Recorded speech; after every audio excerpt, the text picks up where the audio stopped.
Yo, alright guys, welcome back everyone to Black Cuan. Terima kasih telah mengupdate berita kripto dari channel ini. Teman-teman, kali ini saya akan menjawab salah satu komentar dari subscriber kita di Black Cuan ini yang menanyakan tentang altcoins mana saja nih yang kita persiapkan untuk all season. Dan kali ini saya mencoba untuk menjawab pertanyaan tersebut. Akan tetapi teman-teman ya, sebelum saya mulai, saya akan tetap mengingatkan bahwa this is not financial advice. Oke, sekarang kita lanjut untuk kita bagian merangkum dulu ya berita-berita di sini yang penting sekali menurut saya untuk saya sampaikan kepada kalian berkaitan dengan alt season ini ataupun skenario-skenario yang kemungkinan terjadi di dalam short term seperti itu teman-teman. Jadi yang pertama di sini adalah ketika merecord video, sekarang ini Bitcoin berada di 118, Ethereum sedikit terkoreksi di 3.650 dolar, sebelumnya ini berada di 3.700 atau bahkan 3.800. Hanya 200 dolar saja menuju ke 4K-nya untuk si Ethereum. Dan teman-teman, kali ini ada update yang menarik berkaitan dengan si Bitcoin di sini untuk Bitcoin Treasury Net ya. Di sini teman-teman, ternyata baru kita tahu nih dari postingannya Bitcoin Archive di sini bahwa Trump Media itu merupakan korporasi terbesar kelima yang mengkoleksi Bitcoin dengan jumlah 18.430 Bitcoin. Sementara itu di bawahnya dia, yang sering sekali kita bicarakan adalah tentang si Metaplanet yang berasal dari Jepang itu teman-teman. Jadi hanya terpaut 2.000-an Bitcoin saja. Jadi wajar dong kalau selama ini Trump ini sangat-sangat mendukung kepada si Bitcoin. Sementara itu untuk Ethereum teman-teman, kali ini bolehlah kalian bilang ini halu segala macam. Sebenarnya saya tidak terlalu terpaku ya dengan TA-TA seperti ini. Dan sering kali saya menyatakan kepada kalian bahwa TA ini adalah skenario. Technical analysis ini adalah skenario. Jadi teman-teman harap untuk tetap melakukan riset kalian secara mandiri. Guys, kalau misalnya di sini dari CryptoRoper ini diekspektasikan naiknya ini itu sampai ke 20.000. Kalau saya main amannya dulu nih 4.000 dulu deh ditembusin, baru setelah itu kita bicara 10.000. Kalau dia naik ke 10.000 saja Ethereum ini teman-teman, saya tidak bisa membayangkan seperti apa liarnya kenaikan dari altcoins yang selama ini dia tidur. Kalau kalian lihat di total tree saja ya, kalian bisa cek sendiri nanti, total tree itu masih belum terjadi pemantulan. Apalagi kalau ditambah bumbunya itu dengan BTC.D atau BTC Dominance itu terjadi penurunan teman-teman. Jadi gila ini bakalan kenaikannya itu seperti apa. Nah itulah yang saya bayangkan sebagai skenarionya di sini. Ketika Ethereum ini dia terjadi kenaikan, maka anak-anak kecil-kecilnya itu pasti akan mulai ikutan terjadi kenaikan. Teman-teman, sebelum saya lanjutkan, ada concerns di sini untuk short terms ya. Dan kali ini datang dari Peter Schiff. Ether ini sebaiknya kalian jual aja sekarang, pindahkan dia ke Bitcoin, kata si Peter Schiff nih. Jadi kurang lebih ya, Peter Schiff ini saya samakan dia dengan si Jim Cramer ya. Jadi kalau dia bilang bullish itu artinya bearish. Inverse lah orang dua ini. Dan kali ini dia sedang menjelek-jelekan Ethereum. Sebelumnya dia secara konsisten menjelekkan Bitcoin teman-teman. Dan ketika dia menjelekkan Ethereum ini kok dalam perasaan saya nih, kayaknya Ethereum bakalan terus naik nih dan ekosistem yang ada di Ethereum ini juga bakalan ikutan terjadi kenaikan. Karena kita lihat ini inverse dari si Peter Schiff di sini teman-teman. Akan tetapi seperti saya katakan tadi bahwa di short terms itu bisa jadi ada pullback seperti itu. Semoga kita tidak goyang ya dalam hal ini. Maksud saya tidak ada kayak waduh ini bakalan turun lebih dalam lagi. Nggak seperti itu juga permainannya teman-teman. Dan kalau ini kan kita lihat ini di short terms yang 1 jam ya di sini ada potensi memang terjadi koreksi sampai ke 3.400-an atau 3.396 dolar ya di sini. Ini dari TA teman-teman, ini dari TA dan saya sering melihatnya atau memperlihatkan kepada kalian itu yang TA ataupun time frame yang besar, yang 1 minggu bahkan yang 1 bulan saya perlihatkan kepada kalian dan normalnya sih yang 1 hari. Jadi untuk yang kecil-kecil ini jarang saya perlihatkan kepada kalian, akan tetapi ini untuk short terms yang kita lihat ke depan ini, seandainya dia terjadi koreksi ke depan ini. Jadi teman-teman ya, kita tunggu dia seperti apa akan terjadi. pullback yang kemungkinan ya terjadi di altcoins ataupun di Ethereum. Dan kali ini teman-teman kita bicara tentang si BTC.D yang akhirnya dia terjadi tumbang.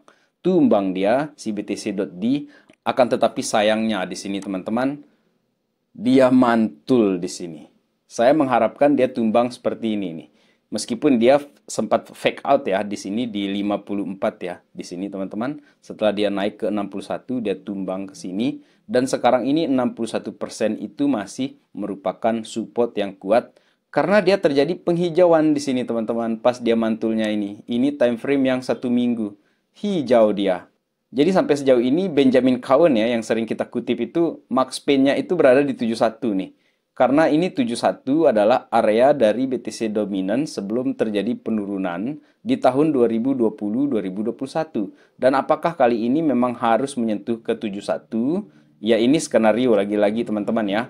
Oleh karena itu semua koin yang akan saya bicarakan nanti di sini itu murni spekulasi, bukan ajakan untuk membeli. Tetapi dalam hal ini saya membicarakan hal tersebut karena saya berspekulasi di koin tersebut dan saya tahu diri saya ini level plankton dan saya menginginkan ada kenaikan yang terjadi di koin-koin kecil itu apabila itu sesuai skenario teman-teman. Jadi kalau misalnya dia turun dia dan naik-naik ya udahlah biarin saya yang rugi dan kalian hanya menggunakan video-video di sini atau penjelasan di sini sebagai referensi saja teman-teman. Ini kan bagian dari kita sharing ya. Selanjutnya di sini yang menarik ini teman-teman ya.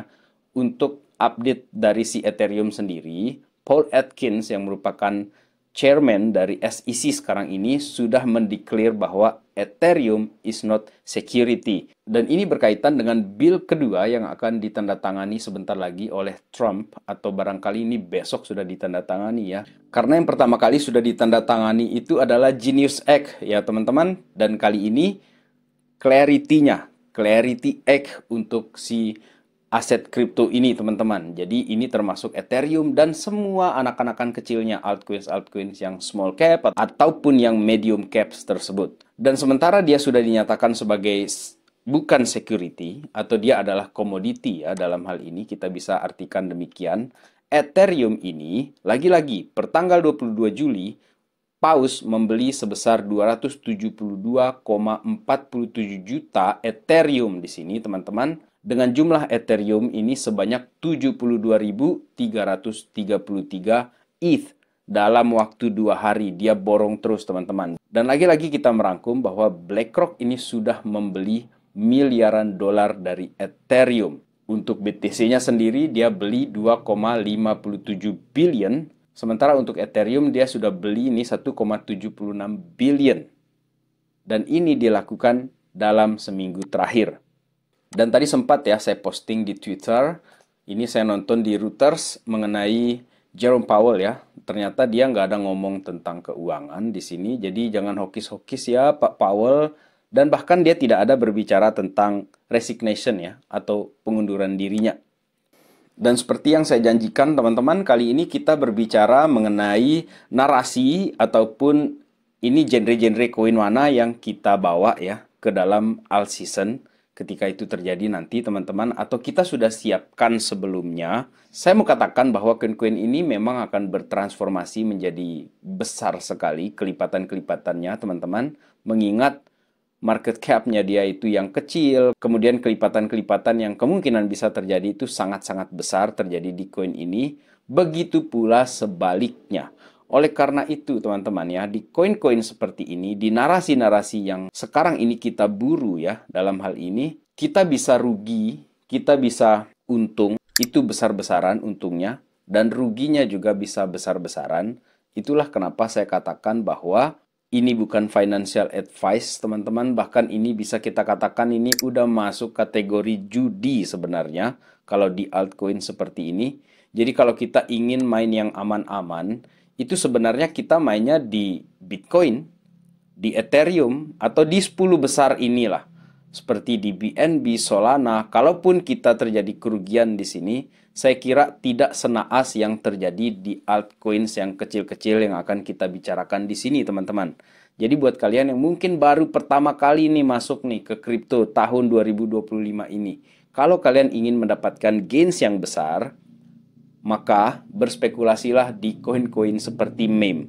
Dan saya jarang sekali membahas meme, teman-teman, karena saya benar-benar tidak pernah secara serius ya mendalami ataupun meriset tentang si meme tersebut.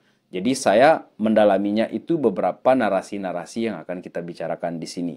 Jadi buat kalian yang masih baru pertama kali ini, main aman saja. Kalau bisa itu di Bitcoin atau di Ethereum saja ini simpan uangnya. Tetapi buat kalian yang mainnya sudah lama, yang sudah tahu ya, ada XRP di sini, ada Cardano di sini, ada BNB, ada Solana. Yang kalaupun kita beli sekarang ini dia turun, nanti itu di bulan yang akan datang dia akan melampaui juga. Ini misalnya kita pelajari di kasusnya Solana ya teman-teman ya. Ini setahun terakhir nih. Di setahun terakhir saja, kalau misalnya kita beli di sini nih, di 129, dia sudah terjadi kenaikan sampai 200-an dolar. Dan dia turun lagi nih, bahkan sampai ke 106. Kalau kita lihat di max-nya dia, di bull run yang sebelumnya, taruhlah kita nyangkut di area-area sini nih, kita belinya di sini nih, di area 90-an dolar, dia turun bahkan sampai ke bawah 10 dolar ya, dia turun ini sampai ke 8 dolar gitu. 9 dolar maksud saya. Kemudian di bull run yang kali ini tahun 2025 dia sudah naik bahkan sampai ke 200-an dolar teman-teman apabila mengakumulasinya di sini. Oleh karena itu saya katakan apabila masih baru-baru, terutama kalian yang belum berani untuk ambil resiko yang tinggi, itu spekulasinya udah tingkat tinggi kalau di alts ya. Kalau di koin-koin seperti ini, meskipun spekulasi tingkat tinggi, kalau kalian berani tutup mata 4 tahun, ini koin-koin yang ada di 10 besar ini punya potensi untuk terjadi pembalikan. Meskipun tidak ada jaminan juga di 4 tahun berikutnya. Seperti itu teman-teman. Akan tetapi untuk Bitcoin teman-teman. Untuk Bitcoin itu kayaknya udah pasti dia kenaikannya seperti itu. Sampai sejauh ini ya kita lihat Bitcoin ini belum ada yang rugi apabila dia bertahan dari puncak yang tahun 2021 teman-teman. Malah dia untung. Nah, sekarang ini kalau kita masuk ke koin-koin kecil di sini. Yang pertama kita bicara di sini adalah narasi RWA di sini teman-teman, Real World Asset ya, RWA di sini. Ada koin-koin yang memang gains-nya tidak terlalu besar, tetapi resikonya juga tidak terlalu besar juga. Kayak misalnya nih, kita bicara tentang XLM ataupun Chainlink. Oke lah, seandainya alt season ini naik, ini bayangan saya ya. Ini bayangan saya teman-teman, tidak untuk kalian tiru plek ketiplek begitu enggak. Anggaplah Chainlink. Chainlink ini bisa saja dia naik 3x atau bahkan 5x di bull run sekali ini. Ataupun Ondo teman-teman. Jadi kalau Chainlink ini kita akumulasi di bawah-bawah sini, oke lah dia terjadi kenaikan sampai ke 50 bahkan 60 dolar. Kemudian kalau misalnya kita beli Ondo. Ondo ini yang termasuk di dalam narasi RWA tersebut ya, atau RWA aja lah kita sebut bahasa Indonesianya. Ondo ini juga merupakan proyek yang bagus menurut saya di sini teman-teman. Jadi saya tidak berbicara tentang fundamentalnya itu seperti apa, tetapi saya melihat dari pergerakannya si Ondo ini teman-teman. Jadi ada semacam keyakinan saya, Ondo ini naik sampai ke 2x, 3x, ataupun 5x di dalam alt season yang akan datang ini. Dan sebagai pertimbangan ya teman-teman, koin-koin ini kan koin-koin yang saya sebut sebagai medium caps atau caps yang besar ya di sini Ondo ataupun Chainlink. Apabila kalian menginginkan returns yang besar, spekulasinya tentu akan berada di koin-koin yang market cap-nya masih kecil. Jadi kalau dia disiram sedikit saja, ini bisa langsung gas dia naik berkali-kali lipat teman-teman. Dan ini bisa kalian pelajari di dalam narasi RWA tersebut. Saya lanjutkan sekarang ini ke narasi yang berikutnya adalah AI. Ini adalah narasi yang seksi teman-teman. Asli. Karena orang sekarang ini berbicara tentang artificial intelligence dan memang banyak akhirnya web ataupun aplikasi yang berlandaskan kepada AI ini. Atau mereka ini mengembangkan AI tersebut ya, artificial intelligence tersebut. Dan di sini ada koinnya Om Rio teman-teman ya. Untuk yang main aman-aman nih di dalam narasi ini ada NEAR protokol. Jadi NEAR ini merupakan salah satu koin yang sering kali ini, atau mungkin pas saya nonton ya, di Om Rio ya, Om Rio Gunawan, NEAR ini teman-teman, sering dibicarakan oleh Om Rio di sini. Kemudian, selain dari NEAR ini, ada juga nih, Render ya teman-teman, yang kita pernah beli dia ini jauh sekali ya, di bawah 1 dolar pada saat itu. Ketika saya bikin videonya di tahun kemarin, di bawah 1 dolar. Dia bahkan naik di tahun 2024 itu sampai di atas $10, teman-teman. Jadi lumayan ya, lumayan dapat untungnya di sini ketika kita beli di harga $1 atau di bawah $1 pada saat itu, dan ketika di $8 itu udahlah saya lepas semuanya, dan ternyata dia malah naik lagi sampai ke 10 bahkan $12 ya kalau tidak salah pada saat itu. Jadi ini juga termasuk narasi dari AI coins yang cukup kuat ataupun tidak terlalu risky. Kemudian teman-teman ya, kalau kita lihat di sini misalnya ya BitTensor naik, Near Protocol naik, dan ini biasanya diikuti oleh koin-koin kecil yang berada di dalam narasi yang sama. Biasanya pergerakan dari investor itu seperti itu. Kalau dia sudah lihat Near naik, BitTensor naik, ICP naik, nah biasanya nih koin-koin yang di bawahnya dia yang masih market cap kecil itu yang digas duluan. Seperti misalnya iOS, Arweave gitu kan, atau Akash Network teman-teman. Dan sekarang ini coba kita lihat ini si iOS ya. iOS Network ini sudah berada di 0,4 sekarang ini, dan menurut saya si iOS ini punya potensi untuk melewati lagi nih ATH yang pernah terjadi di tahun 2024-nya teman-teman. Ketika alt season itu kickstart, dia tendang starternya, dia gas naik gitu kan. iOS ini punya potensi ke sana. Dan ketika saya bicara seperti ini teman-teman, ini bukan harga mati kalian akan plek ketiplek meniru saya gitu. Enggak seperti itu teman-teman. Ini kalian jadikan sebagai referensi saja ya, supaya saya tetap mengingatkan kalian. Karena saya takutnya gini, oke, ini Black Chuan sudah bilang iOS kita beli. Bagaimana kalau dia terjadi penurunan atau dia tidak naik sama sekali dan dia malah terjadi turun terus dan akhirnya kita minus, habis uang kita. Akhirnya yang disalahkan siapa? Pasti saya kan. Nah, kali ini saya mau bilang bahwa saya ini memang punya porsi, dan porsi saya plankton di sini teman-teman, tidak berniat untuk mengajak kalian sangkut di sini. Toh juga saya sudah sangkut. Hanya saja saya selalu katakan, apabila kita membeli di bawah-bawah, begitu dia sudah modal kita udah balik nih, sudah berapa kali lipat, 2 sampai 3 kali lipat gitu kan, kayak di super ya pada saat itu modalnya saya amankan dan saya biarkan karena saya nunggu nih alt season, dan ternyata belum datang-datang kan alt seasonnya. Dan kali ini ada secerca harapan alt season akan datang.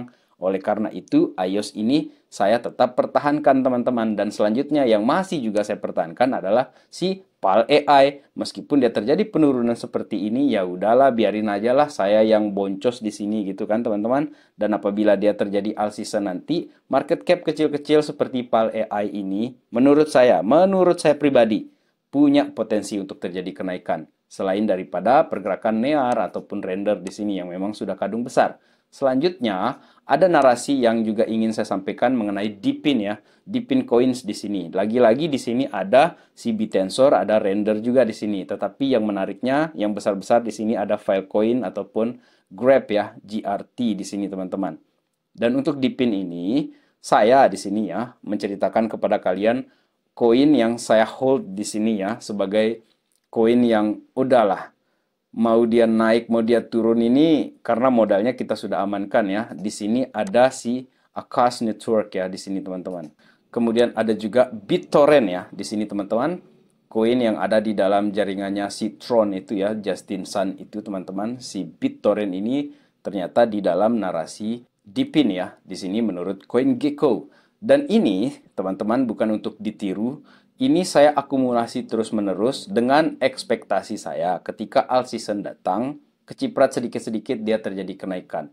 Karena memang seksi narasi RWA, DePIN, ataupun AI tersebut. Kemudian ada satu lagi koin di sini yang sudah pernah saya bahas ya kepada kalian. Itu ada si Pinlink ini teman-teman. Ini si Pinlink ya. Sempat dia spike di sini, dia naik sampai ke $3 dan sekarang ini $0,8 ini. Ini saya belinya di Get.io ya, teman-teman. Kalau misalnya kalian ada yang trading ataupun ingin pakai Get.io, bisa lihat di deskripsinya Black Chuan ini. Siapa tahu kalian mau pakai referral saya ya untuk mendaftar di Get.io. Ataupun toko kripto, teman-teman. Jika kalian memang suka ya trading di toko kripto, di exchange lokal, ada juga di deskripsi saya taruh di sana. Jadi untuk pin link ini teman-teman, ini juga merupakan narasi yang saya anggap punya potensi untuk terjadi kenaikan yang bagus di alt season yang akan datang ini. Selanjutnya yang terakhir, memang ini satu narasi yang kemungkinan menurut saya di sini tidak sedang merendahkan dia, karena AI RWA ataupun DePIN itu kemungkinan besar akan gas tinggi ya untuk market cap dari narasi tersebut. Tetapi untuk GameFi teman-teman, saya masih tetap menjagokan beberapa koin yang tetap saya bawa ini, yang meskipun nanti dia tidak sebesar AI ataupun DePIN ataupun RWA, GameFi ini masih tetap saya bawa ke dalam bull runs ataupun all season yang akan datang. Salah duanya adalah BEAM, teman-teman. Saya yakin kalian sudah menduga ya. BEAM ini tetap saya bawa dia. Bahkan dulu saya belinya BEAM itu di 0,7 pertama kali. Pertama kali saya beli di 0,007. Dan modalnya sudah saya keluarkan. Dan saya tinggalkan, malah dia turun lebih dalam lagi. Bahkan dari pembelian saya. Ya udah, saya tinggalkan aja, biarin aja seperti itu. Dan kali ini saya lihat dia sudah mulai ada pergerakan. Dan bahkan di 0,007, 006 itu memang saya tidak sempat bikin videonya. Di situ saya akumulasi sedikit-sedikit teman-teman. Karena ekspektasi saya BEAM ini masih akan punya performa yang bagus di alt season. Kemudian yang terakhir di sini untuk GameFi ini adalah Super First yang sampai sejauh ini belum mengecewakan saya. Ketika saya membeli pertama kalinya itu di 0,1 dolar dia teman-teman, dan terjadi kenaikan bahkan sampai ke 2 dolar lebih waktu itu. Dan modalnya, nggak usah kalian tanya, udah saya ambil teman-teman. Dan banyak koin yang saya sisakan di sini dengan ekspektasi akan terus naik, malah digas turun dia. Jadi ya udahlah, nggak apa-apa seperti itu, karena toh juga modal sudah aman.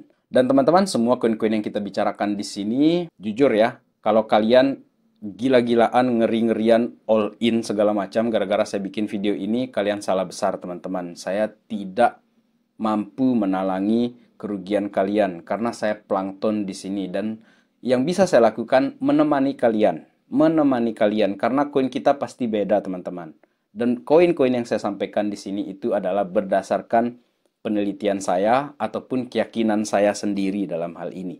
Oke teman-teman, jadi semua koin-koin tadi itu kalian jadikan referensi saja.